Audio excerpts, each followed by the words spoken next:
Me and Marvin Gardens, Chapter 24. The Fort and Toxic Waste. There were sides. You had to take one. If you didn't, people thought you were weak. I didn't ever have a side, so I was weak. But when I reported the truth about the kissing incident to the principal, I took a side. It was the right side, but everyone on every side thinks they're on the right side once they take a side, no matter if you're wrong.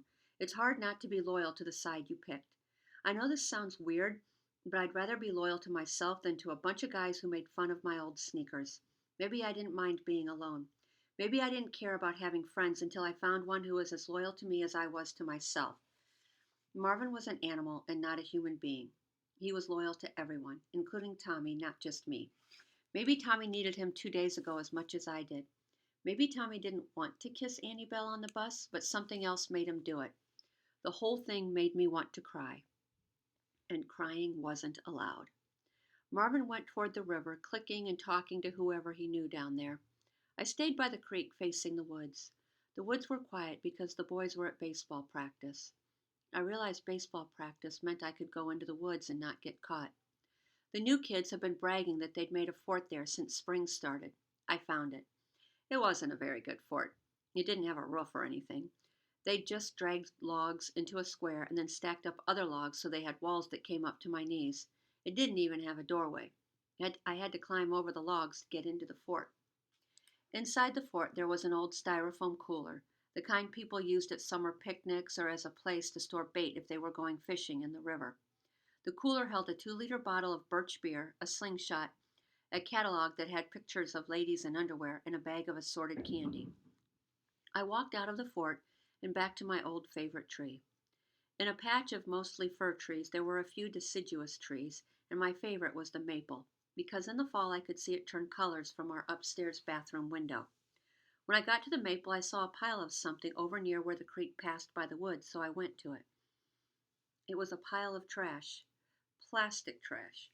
I knew it was Tommy's because it had a bunch of empty bottles of Gatorade, the blue kind that I refused to drink on account of it being blue. It looked like they'd only put the pile there recently, no doubt to lure Marvin Gardens onto their turf. I didn't want to think about Tommy telling his new friends about Marvin. I guess I knew deep down that he'd told them, but I still hoped he hadn't. I walked over to the pile of plastic. When I got close enough, I saw a rope that went from the floor of the woods to high up in a tree. The rope was taut, like there was something hanging on it. I stopped and looked up for a long time, but I couldn't see where the rope started in the tree. This was some sort of trap, but I didn't know what kind. I looked around for a long branch, not hard to find in the woods, and I picked it up. I stood as far away from the trash as I could and I hit the rope. Something raced down through the trees and hit the pile of trash right in the middle with a loud thud. Someone had whittled a branch into a pointed tip, a spear. Someone had set it up so if Marvin came to eat the trash, he'd get skewered by the branch. I stood there staring for a minute, steaming mad, but I didn't know what to do about it. I looked around for other traps, other ropes, other piles of bait.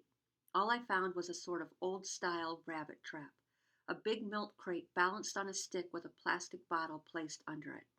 The crate was too small to contain Marvin anyway.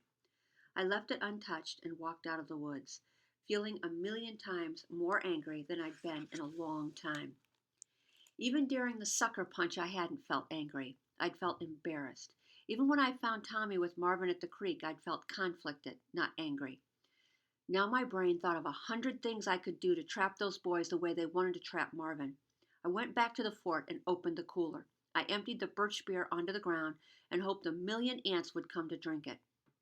I ripped the sling off the slingshot and put it in my pocket. I jumped on the bag of candy until it was a mash of chocolate and wrappers and goo. I was choosing a side. As I walked from the woods to the creek, I tried to feel bad for what I'd just done, but couldn't. How could Tommy get in with a bunch of boys who wanted to trap an innocent animal? His mom rescued 2 dogs from a shelter and had a bumper sticker that said, "Rescued is my favorite breed." Up until 6 months ago, Tommy loved animals. I knew that because we loved them together. Now he wanted to kill Marvin Gardens because of Mike, presumably. Mike, who made his little brother take off his shoe and sock any time Mike said so to show off his BB. I walked toward the creek.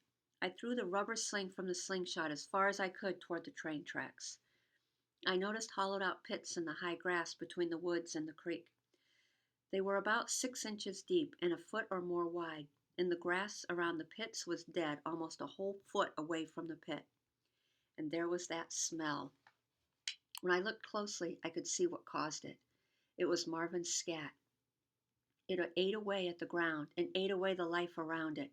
It looked like the pictures I'd seen of toxic waste and how it bubbles into the dirt and ruins it forever. This was Marvin's bathroom. Around me were at least 10 of these pits. My anger turned to fear. My fear turned to worry. I ran home and actually did my math homework.